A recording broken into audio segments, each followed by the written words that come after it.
নমস্কার বন্ধুরা, আজকে রান্না করুন নলা মাছ দিয়ে টমেটো দিয়ে ডিম।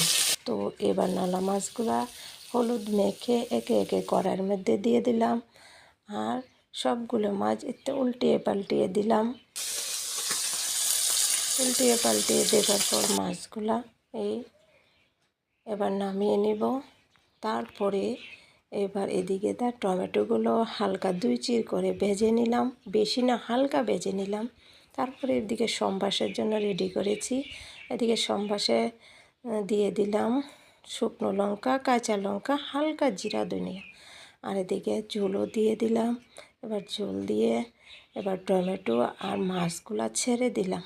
তারপরে হালকা জাল হবার পরে দিয়ে দিলাম ধনেপাতা কুচি। এবার ধনেপাতা কুচি দেওয়ার পরে একটু হালকা জাল হয়েছে। আর কীরম হয়েছে দেখছে আমার রান্নাটা।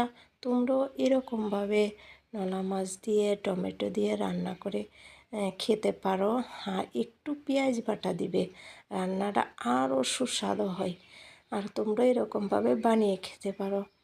আর দেখো আমার রান্না কমপ্লিট।